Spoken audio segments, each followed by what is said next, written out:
The autumn wind rustled through the trees as Marcus Chen stood at the entrance of State University, his worn military backpack slung over one shoulder. At 28 years old, he looked different from the excited teenagers rushing past him to their classes. His short black hair, perfect posture, and alert eyes showed that he wasn't just another freshman starting college. 3 months had passed since Marcus left the Marine Corps after serving for 8 years. The transition from military to civilian life hadn't been easy. Sometimes he still woke up at 5 a.m., ready for morning PT, physical training, only to remember that those days were behind him. Now, his mission was different, getting his engineering degree. The campus felt enormous compared to the structured environment he was used to. Students walked randomly in all directions, some with coffee cups in their hands, others staring at their phones, and a few rushing to their classes with worried looks on their faces. Marcus checked his phone. 8:45 a.m. His first class started at 9 o'clock. Being early was still part of his nature. Walking toward the engineering building, Marcus noticed how young everyone looked. Most students seemed to be 18 or 19, fresh out of high school. He heard snippets of their conversations about parties, social media, and TV shows he had never watched. In Afghanistan, his concerns had been very different: keeping his team safe, completing missions, staying alive. The weight of his textbooks reminded him of his body armor, but these books were his new tools. Professor Williams's engineering mathematics class was on the 3rd floor. Marcus chose a seat near the back of the classroom, where he could see everything and everyone. Old habits died hard. As other students filled the room, Marcus noticed their curious glances. His military bearing was hard to hide: the straight back, the scanning eyes, the quiet confidence. A young student with glasses, probably 19 or 20, took the seat next to him. "Hey, I'm Peter," the student said, offering a friendly smile. "First day?" Marcus nodded. "Yeah, Marcus Chen," he replied, his voice carrying the kind of authority that came from years of giving orders. "Cool, you seem a bit older. Transfer student?" "Marine Corps veteran. Just got out 3 months ago." Peter's eyes widened with interest. "Wow, that's awesome. Must be weird being back in school, huh?" Before Marcus could answer, Professor Williams walked in, a tall woman with gray hair and sharp eyes. The class fell silent as she began writing equations on the whiteboard. Marcus pulled out his notebook, a simple black one, unlike the colorful ones his classmates had, and started taking careful notes. During the lecture, Marcus found himself automatically making his writing clear and precise, just like he did for mission reports. Each equation was written with military precision, each note organized with perfect clarity. Some things never changed. After class, as students rushed out to their next sessions, Marcus took his time packing up. Professor Williams approached his desk. "Mr. Chen," she said, checking her class list. "I noticed you were very focused during the lecture. Military background?" "Yes, ma'am. Marines, 8 years. She nodded approvingly. "Well, that discipline will serve you well here. Engineering isn't easy, but I've found that veterans often do exceptionally well. Their attention to detail and work ethic make a difference." Marcus felt a small sense of pride. Maybe his military experience would help him here in ways he hadn't expected. Walking across campus to his next class, Marcus observed everything around him: the security cameras at building entrances, the emergency phones stationed every few hundred feet, the patrol routes of campus security. He didn't do this consciously anymore, it was just part of who he was. Near the campus coffee shop, he noticed a group of students gathering around a bulletin board. There was a notice about recent thefts and harassment on campus, warning students to be careful, especially after dark. Marcus read it carefully, memorizing the details without thinking about it. As he headed to his next class, Marcus realized that while this was a completely different world from the military, some things remained the same. The need for awareness, the importance of being prepared, the value of staying alert, these skills would always be useful, whether in a war zone or on a college campus. Looking at his schedule, Marcus allowed himself a small smile. This was his new mission, and he would approach it with the same dedication he had given to every other mission in his life. The only difference was that instead of leading Marines, he was now leading himself into a new chapter of his life. 2 weeks into the semester, Marcus noticed a change in the campus atmosphere. The usual cheerful buzz was replaced by nervous whispers and worried glances. The reason became clear when 5 motorcycles roared through the peaceful campus walkway, sending students scrambling out of the way. The bikers called themselves the Campus Raiders, and they had been making trouble at State University for the past month.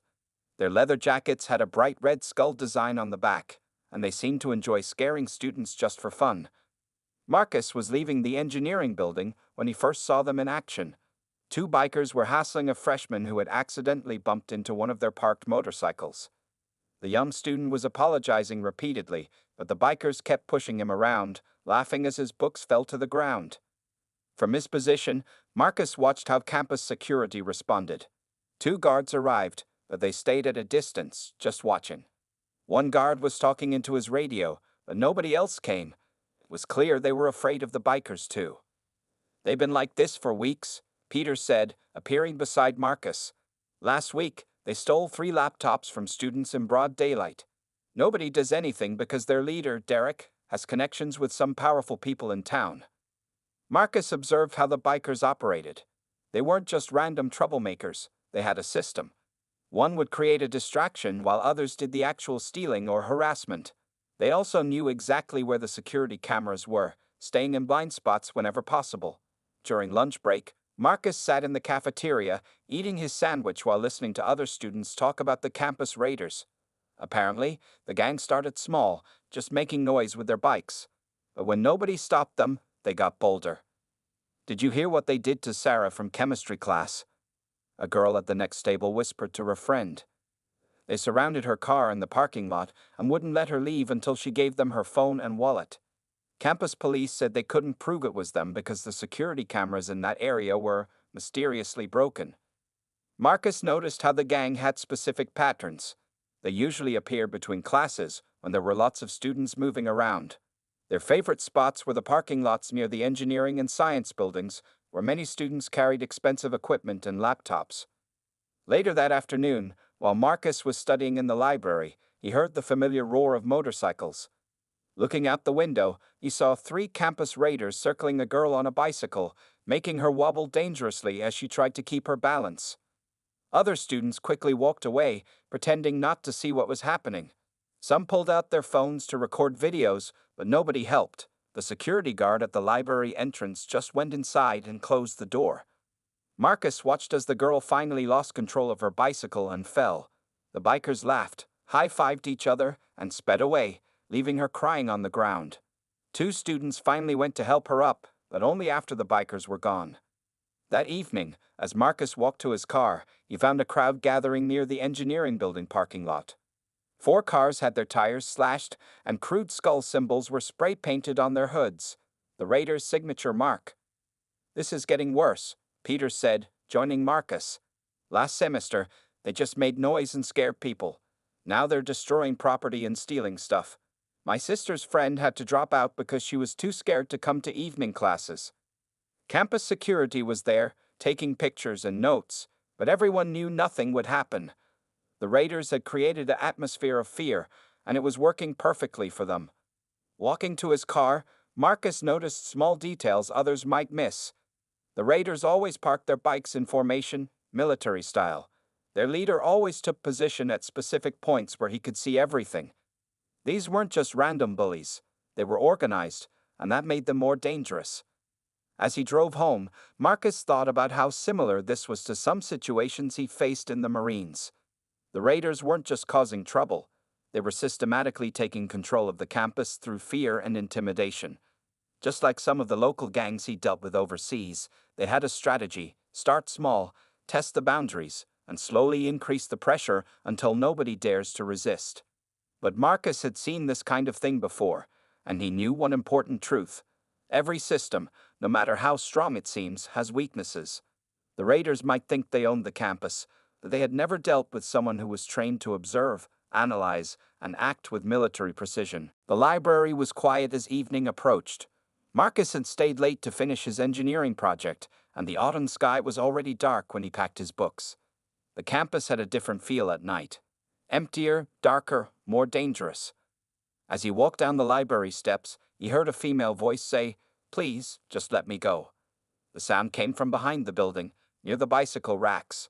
Most people would have walked away, pretending not to hear, but Marcus wasn't most people. Moving silently, the way he had learned in the Marines, Marcus followed the sound.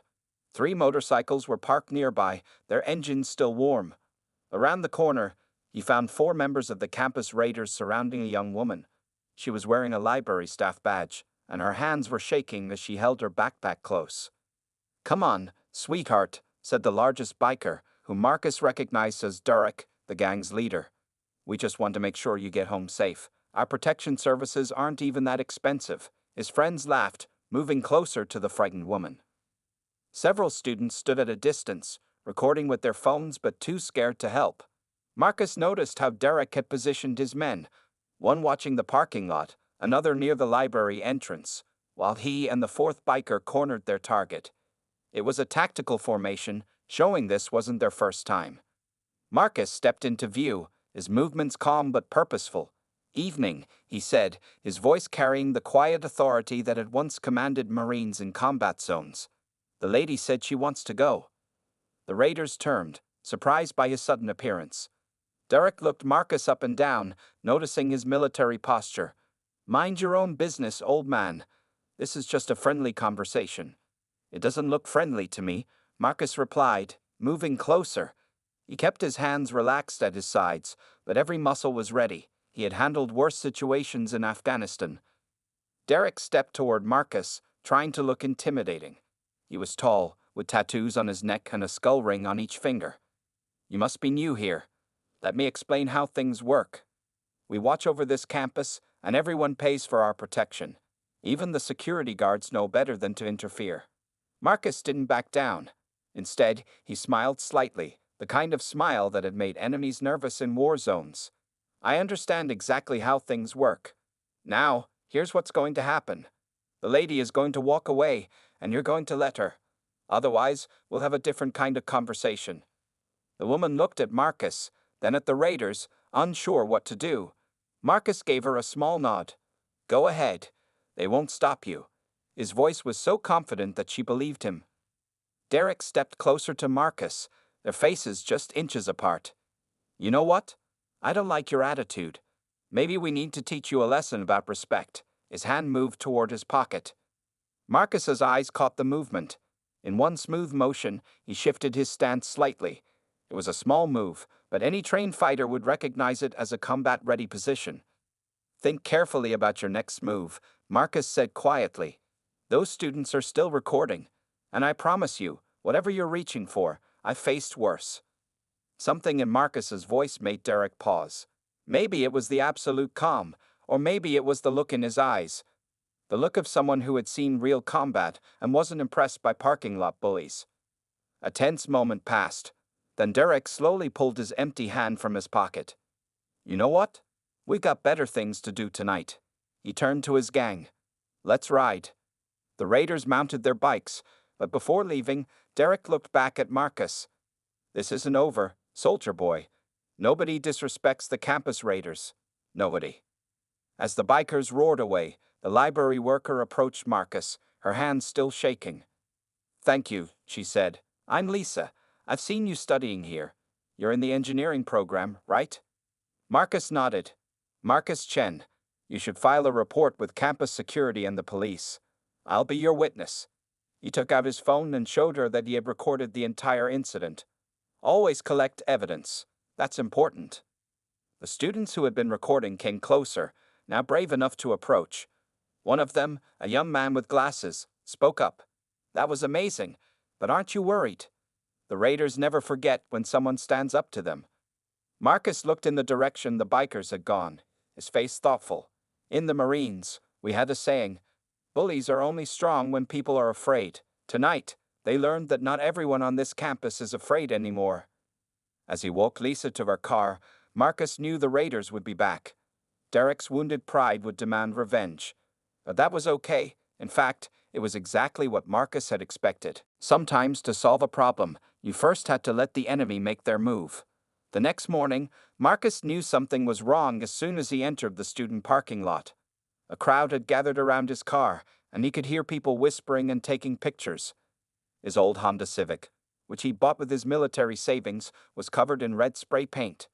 The Raiders' skull symbol was painted on the hood, and all 4 tires were flat. But Marcus didn't show any reaction. 8 years in the Marines had taught him to stay calm in much worse situations. He simply took out his phone and started taking pictures of the damage, making sure to document everything carefully. "This is because of last night, isn't it?" Lisa, the library worker he had helped, appeared beside him. She looked guilty. "I'm so sorry, Marcus. This is all my fault." "It's not your fault," Marcus replied, continuing to take photos. "Bullies do these things because they think it will scare people, but this isn't even close to the worst thing I've seen." He noticed how the Raiders had avoided the security cameras. They had planned this carefully throughout the day. Marcus found threatening messages in his textbooks and backpack. Someone had broken into his locker in the engineering building. His laptop was missing, but they hadn't found his backup drive hidden in a secret pocket of his bag, another habit from his military days. During lunch, Peter joined him in the cafeteria. "Everyone's talking about what happened last night," Peter said, looking nervous. "The video of you standing up to Derek is all over social media. Some students are calling you a hero, but others think you're crazy. The Raiders never forget when someone challenges them." Just then, Marcus's phone buzzed. It was a message from an unknown number. "You made a big mistake, soldier boy. This is just the beginning. Nobody disrespects the Raiders and gets away with it." Marcus saved the number and added it to his growing file of evidence. In Afghanistan, he had learned that information was often more powerful than weapons. Every threat, every act of vandalism, every piece of evidence could be useful later. Later that afternoon, as Marcus walked to his engineering mathematics class, 3 Raiders on motorcycles circled him in the empty parking lot. They revved their engines loudly, trying to intimidate him, but Marcus kept walking calmly. He noticed how they stayed just far enough away to avoid any direct confrontation. They were testing his reactions. Inside the classroom, Marcus found "Dead Man Walking" written on his desk in red marker. Professor Williams saw it and asked if he wanted to report it. "Already documented," Marcus replied, showing her the photo he'd just taken. She looked worried but impressed by his calm approach. After classes, when Marcus went to the campus gym, he found his gym locker broken into. His workout clothes were torn up, and another skull symbol was painted inside. The gym manager apologized repeatedly, but Marcus just nodded and added the incident to his growing file. "Aren't you afraid?" Another student asked as Marcus calmly photographed the damage. "The Raiders once put a guy in the hospital for just looking at them wrong. You've made them really angry." Marcus thought about the question while gathering his torn clothes. "In the Marines," he said, "we learned that fear is natural, but letting it control you is a choice. Right now, the Raiders are trying to scare me because that's all they know how to do, but they don't understand what real fear is." That evening, as Marcus drove home in his now repaired car, he had changed the tires himself. He noticed 2 motorcycles following him. They kept their distance but made sure he saw them. It was another intimidation tactic, trying to show him that they knew where he lived. Instead of going home, Marcus drove to the local police station. He walked in and asked to speak to a detective. From his backpack, he pulled out a carefully organized file containing pictures, videos, text messages, and witness statements from the past 24 hours. "I'm not here to file a complaint yet," he told the detective. "I just want to establish a pattern of harassment. In the Marines, we learned that the best defense is good documentation." As he left the police station, Marcus saw the 2 motorcycles quickly drive away. He smiled slightly. They had just confirmed they were following him, adding another piece to his growing collection of evidence. The Raiders thought they were sending him a message, but they didn't realize that he was letting them show their hand. In war, Marcus had learned that sometimes you had to let the enemy think they were winning. Every act of intimidation, every threat, every attempt to scare him was just another mistake they were making. The Raiders were used to dealing with scared students. They had never faced someone who had been trained to turn their own tactics against them. 3 weeks of constant harassment hadn't broken Marcus's calm, and this seemed to make the Raiders even angrier. But everything changed on a cold Tuesday evening when he was working on a crucial engineering project with his study partner, Jenny Wong. Jenny was a quiet, hard-working student who had been paired with Marcus for their semester-long project. Unlike others who were scared to be near him because of the Raiders' threats, Jenny had stayed. My grandfather was a Vietnam veteran, she had told him. He taught me that standing up to bullies is important. They had spent 6 hours in the engineering lab, finishing their project on their laptops. It was nearly 9 p.m. when they finally packed up. Marcus usually walked students to their cars after dark, but Jenny insisted she would be fine. My car's right outside the building, she said. I'll text you when I get home. 20 minutes later, Marcus's phone rang. Jenny was crying. They took everything, she sobbed. The raiders were waiting in the parking garage. They surrounded me. They took my laptop with all our project work. Marcus was already moving before she finished speaking. Are you hurt? Where are you now? I'm okay, just scared. They pushed me around a bit. I'm in the security office, but the guards say they can't do anything without proof it was the raiders. The garage cameras weren't working. When Marcus reached the security office, Jenny was sitting in a chair, her arms wrapped around herself. Her glasses were broken, and her jacket was torn. 2 campus security guards stood nearby, looking uncomfortable. The cameras in that section have been malfunctioning, one guard explained weakly. Without clear evidence, Marcus cut him off. Show me the garage footage from other cameras. His voice was different now, harder, carrying the authority of a Marine sergeant who had enough of games. The security monitors showed 5 motorcycles entering the garage 20 minutes before Jenny arrived. They left 12 minutes later. The raiders had timed it perfectly, using the blind spots they knew so well. Jenny looked at her phone. All our work was on that laptop. The project is due next week. 3 months of research, gone. Her voice broke. They said this was a message for you, Marcus. They said you need to learn respect. Something changed in Marcus's eyes. In the Marines, he had lived by a code: you protect your own. Jenny had stood by him when others wouldn't, and now she was suffering for it. The campus police say they'll file a report, the security guard offered, but without clear evidence linking the raiders. Marcus turned to Jenny. Did you back up the project files? She shook her head. Only on my external drive, which was in my backpack. They took that too. Marcus pulled out his phone and called the local police. Not campus security, the actual police department. Detective Johnson? This is Marcus Chen. Remember that file I started 3 weeks ago? I need to add to it. There's been an assault. The detective arrived 30 minutes later.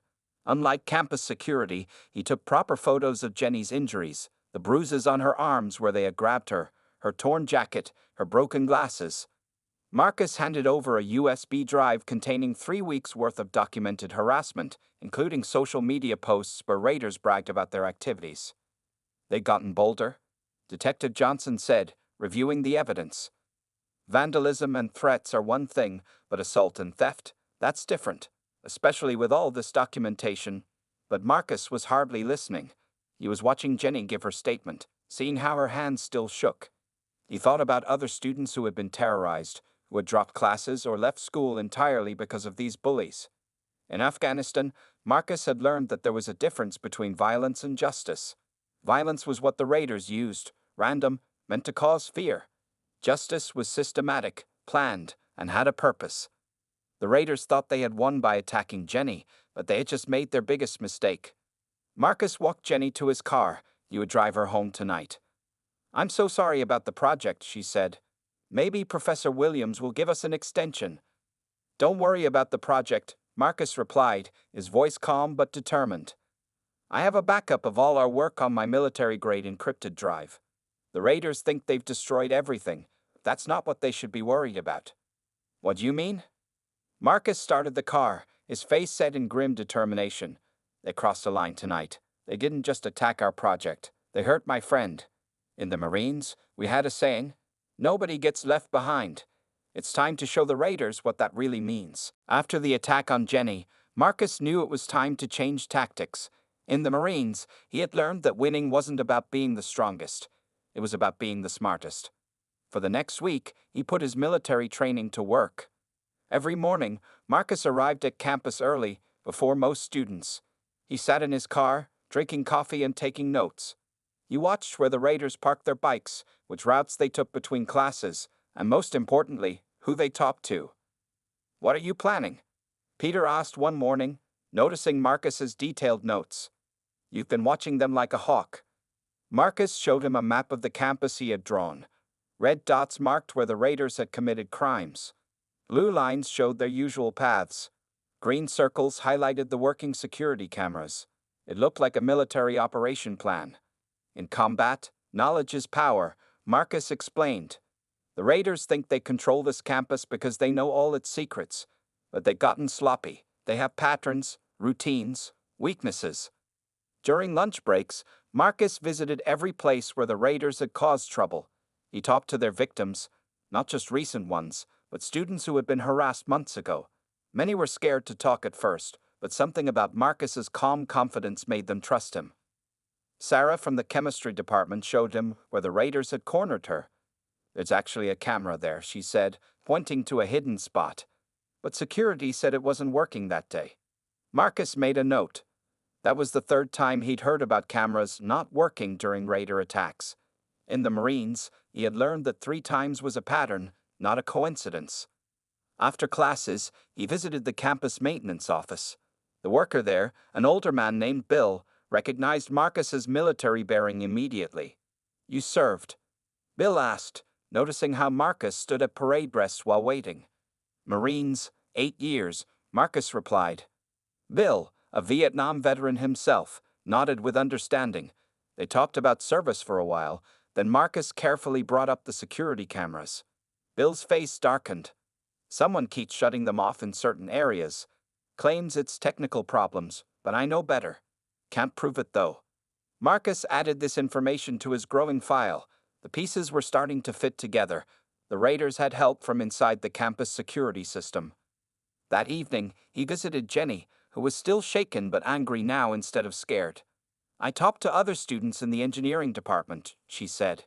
"At least 12 people had their laptops stolen this semester. None of them got them back." Marcus nodded. The raiders aren't just keeping the stolen items. They're selling them. That's why they target expensive laptops and phones. He showed Jenny his notes. They have a pattern. They hit the engineering building on Tuesdays and Thursdays, the science labs on Mondays and Wednesdays. Over the weekend, Marcus drove around town, visiting small electronics shops. In the Marines, he had learned that stolen goods always needed buyers. At the fourth shop, a nervous clerk recognized the raiders' description. "They bring stuff in every couple of weeks," he admitted. "I don't ask questions." Marcus also reached out to his old Marine contacts. His former platoon surgeon now worked in local law enforcement 2 towns over. "Sounds like these raiders have protection," the surgeon said over the phone. "That's why the local cops can't touch them. But protection only works if nobody looks too closely at the protectors." By Sunday night, Marcus had a clear picture of how the raiders operated. They weren't just campus bullies. They were running an organized crime operation.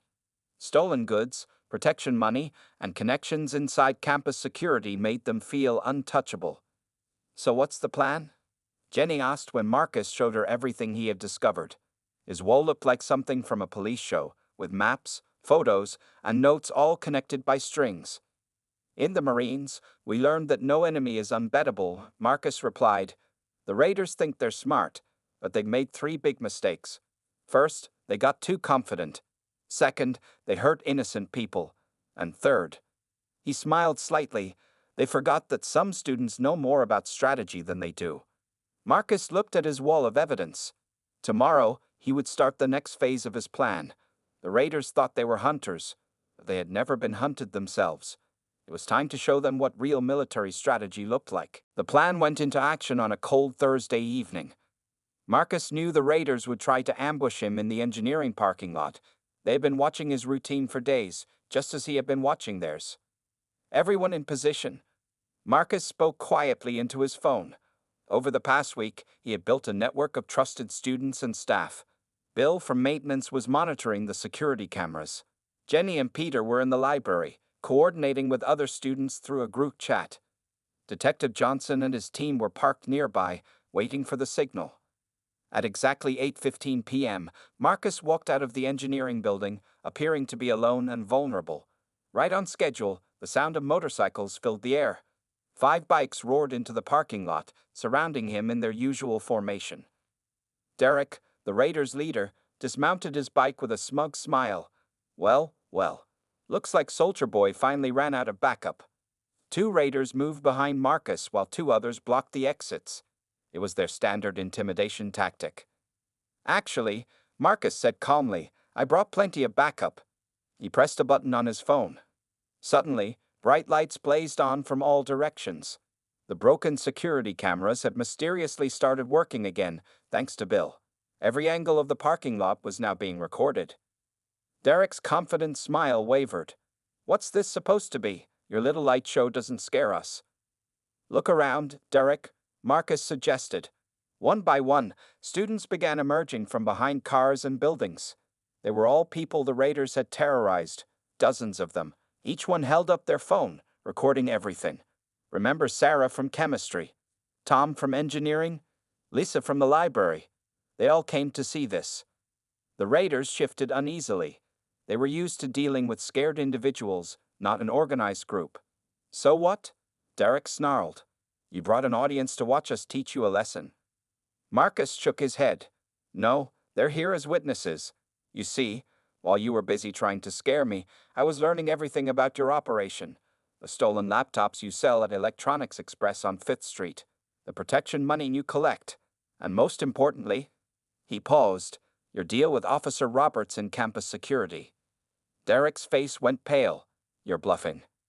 3 cameras that were always broken during your attacks. Security response times that were just a little too slow. It wasn't hard to figure out once I started looking. The detective found some interesting deposits in Robert's bank account. As if on cue, police sirens wailed in the distance, getting closer.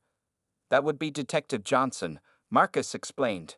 He's very interested in all the evidence I collected, especially the part about the assault on Jenny Wong. The raiders looked at their leader, waiting for orders. Derek's face twisted with rage. You think you're so smart?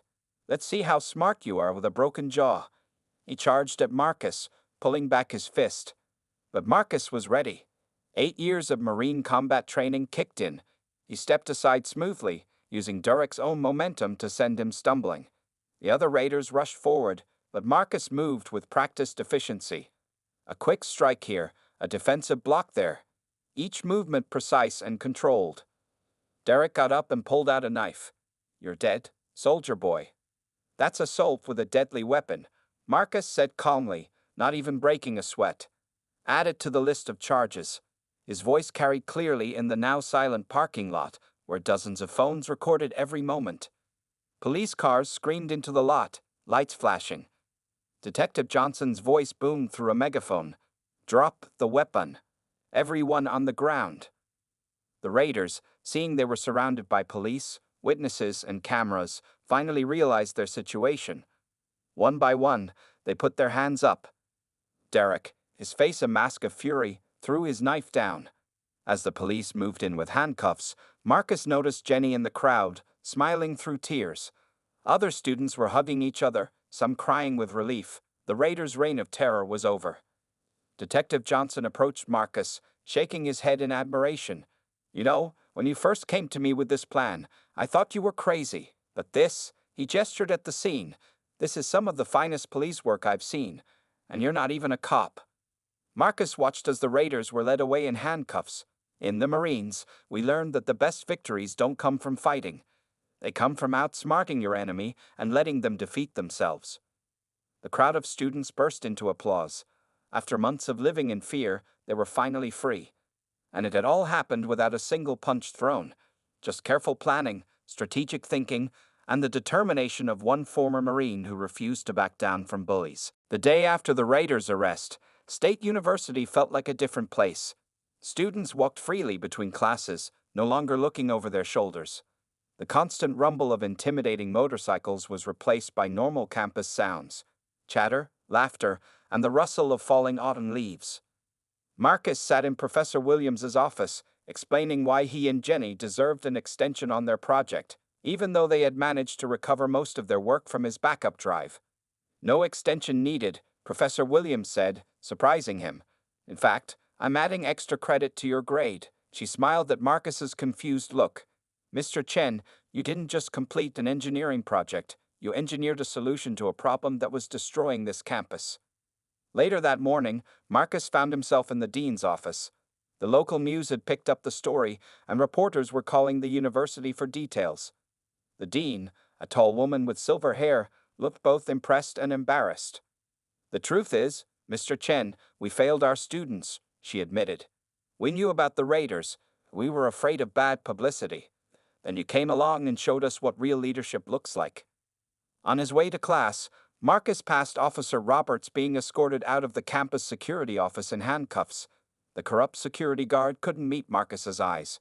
Detective Johnson had found proof that Roberts had been taking bribes to disable security cameras and delay police response when the raiders caused trouble.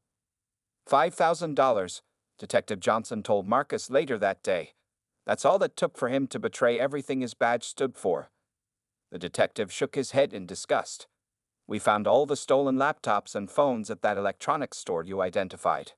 Everyone will get their property back." The campus newspaper ran a front-page story. "Former Marine brings down criminal gang through strategy, not violence."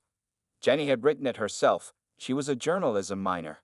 The article detailed how Marcus had gathered evidence, built a network of witnesses, and coordinated with police to end the raiders' reign of terror. During lunch, students kept stopping by Marcus's table to thank him. Some shared their own stories of being harassed by the raiders. Others just wanted to shake his hand. Peter brought him coffee and couldn't stop grinning. "You know what's really cool?" Peter said. "It's not just that you beat them, it's how you did it.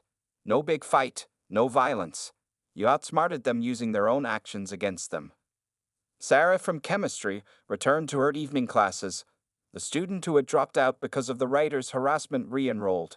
The campus felt safe again, and it wasn't just because the raiders were gone. It was because students had learned that standing together was stronger than giving in to fear. That afternoon, Detective Johnson called with updates. Derek and his gang were facing serious charges: assault, theft, running a criminal enterprise, and more. The evidence Marcus had gathered was solid. Even Derek's connections in town couldn't help him now. The district attorney is especially interested in the connection with Officer Roberts, the detective explained. "They're offering deals to any raiders willing to testify about other corrupt officials. Your documentation made this case airtight." In the campus coffee shop, Lisa, the library worker Marcus had helped that first night, brought him a free coffee. "My brother's starting college next year," she said. "I was worried about him coming here because of the raiders. But now," she smiled, "now I can tell him this is a safe place, thanks to you." Marcus thought about his time in the Marines, about the lessons he'd learned about leadership and courage. "I just did what needed to be done," he said simply. "Sometimes all it takes is one person to stand up first. Then others find their courage too." Jenny joined him with her recovered laptop, now working on their next project. "You know what's funny?" she said. "The raiders thought they were so tough with their bikes and threats. But they never faced someone who knew real toughness, the kind that comes from discipline and strategy." As evening fell over the campus, Marcus watched students walking without fear, studying in the library until late, living their lives normally again. In Afghanistan, he had fought for people's safety and freedom. Here at State University, he had done the same thing, just in a different way. His phone buzzed with a text from Detective Johnson. "DA says it's a slam-dunk case. Raiders will be going away for a long time. You did good, Marine, real good." Marcus smiled. In the end, it wasn't his combat training that had won the day. It was his mind, his planning, and his ability to bring people together against injustice. Sometimes the biggest victories came without firing a single shot.